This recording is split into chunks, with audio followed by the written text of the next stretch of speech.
Alors, ici, on est sur une évaluation du temps, une prévision. Donc, vous retrouvez ici, ça s'appelle la courbe temps-temps ou le diagramme temps-temps ou la courbe à 45, temps, TEMPS, TEMPS.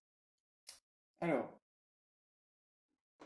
si vous avez faim, si vous n'êtes pas allé aux toilettes, si vous n'avez pas pris de café, si vous n'êtes pas en forme, il faudra revenir demain parce que ce document a toute sa légitimité, mais il n'est pas forcément évident et j'espère que je vais arriver à bien l'expliquer parce que c'est que la deuxième ou troisième fois que je l'explique de vive voix. Et au pire, on se retrouve en journée de performance, bien sûr. Voilà. Donc, vous avez des petites courbes, mais qui vont se lire en fait en vertical. Ici, vous avez les dates de prévision. Donc là, on est aujourd'hui et la fin du chantier est prévue pour, la levée de réserve est prévue pour, hop, tu veux bien me le dire ou pas? Pour voilà, 23 juin. Bon, très bien. Ça, c'est quand? C'est à l'envoi de la lettre de commande d'architecture. D'accord? À la lettre de commande d'architecture, à l'envoi de la lettre de commande d'architecture, qui a eu lieu le 29/07, j'estime que, vu ce qui s'est dit pendant la réunion en visite conseil, ça va signer dans les 2 semaines.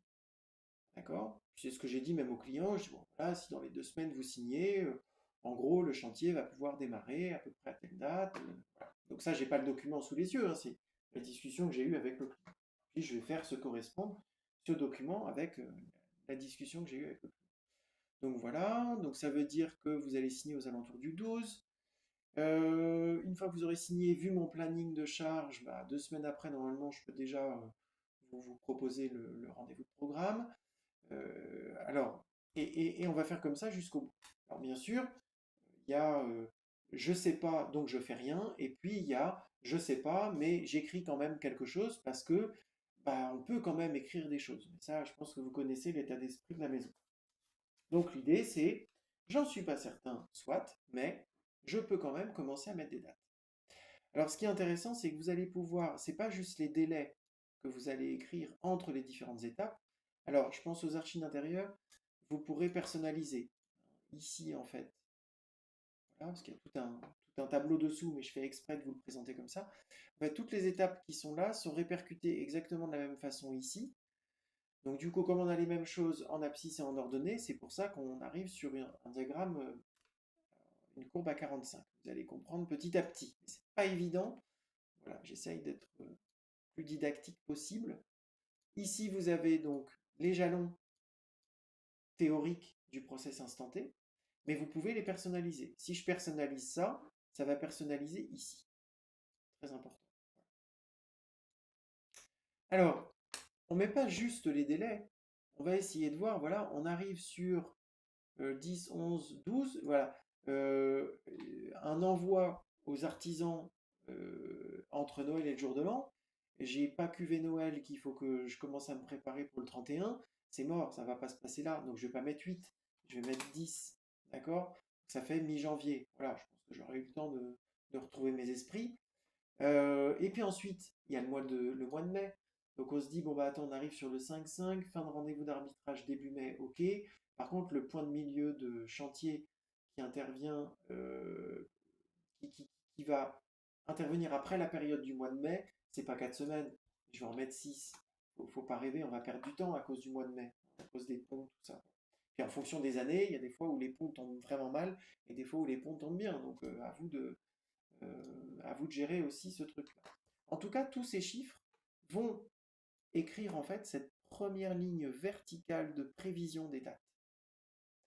Et puis au fur et à mesure que la consultation, enfin que la mission avec votre client évolue, vous allez pouvoir regarder ces choses-là. Donc là, effectivement, on va dire, je vous donne un exemple, donc à peu près 2 semaines, et finalement, le client, il attend le 25/8.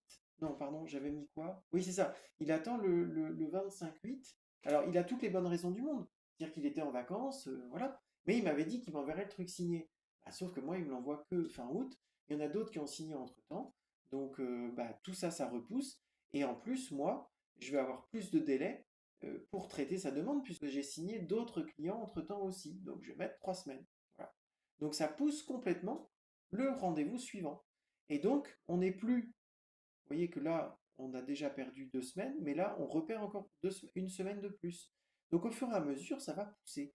Et donc, le client va se rendre compte au fur et à mesure par lui-même. Vous pouvez lui montrer le diagramme ou pas, hein, ça c'est à votre convenance, mais vous allez pouvoir montrer que à la base, c'était prévu pour mi ou fin juillet. Non, à la base, c'était prévu pour juillet.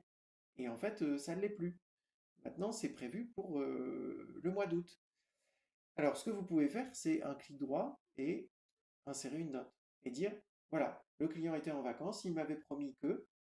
Bon, alors, ça vient un petit peu en télescopage avec l'historique de consultation. Effectivement, je pense que l'historique de consultation, on va attendre avant de le supprimer, mais il est voué à disparaître. Parce que c'est grâce à ça qu'on va pouvoir dire, bon ben voilà, alors là après vous faites clic droit, masquer la note, et non seulement, enfin, il y a des conséquences en fait.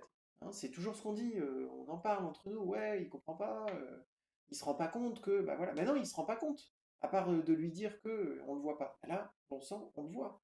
Donc on va pouvoir dire que là, le client machin, et du coup, clic droit, mettre une nouvelle note, et là on écrit simplement, bah du coup, moi j'ai des gens qui ont signé entre temps, je peux pas le traiter en 2 semaines. C'était prévu sur 2 semaines, c'est mort, tout simplement. Voilà. Donc, au fur et à mesure de l'avancement de votre mission, vous allez pouvoir réévaluer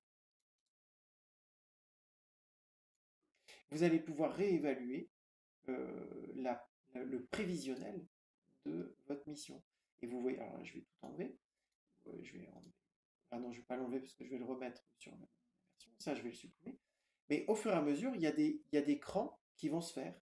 Et donc, on va pousser le truc. Alors, c'est de la faute de qui? Mais moi, j'en sais rien. Et limite, je m'en fiche, sauf si c'est de ma faute.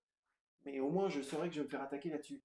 Mais je vais pouvoir dire que la mairie a pris tout son temps, alors que d'habitude, c'est 1 mois et demi pour une réponse dans le coin, et que moi, j'avais prévu 6 semaines et que finalement, ça a mis 8.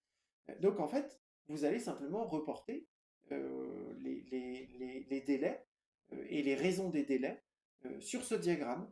Et à vous de vous préparer pour être attaqué ou mis à mal par le client sur un délai qui va se rallonger, quoi. Donc,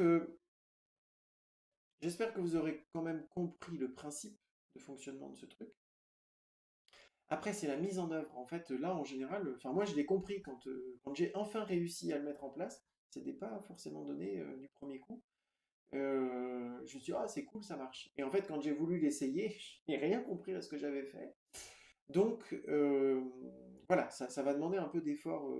Mais une fois que c'est compris, bon sang, c'est quand même super efficace. Donc voilà, je pense que les journées performance seront largement utilisées pour comprendre ce diagramme. Voilà, voilà.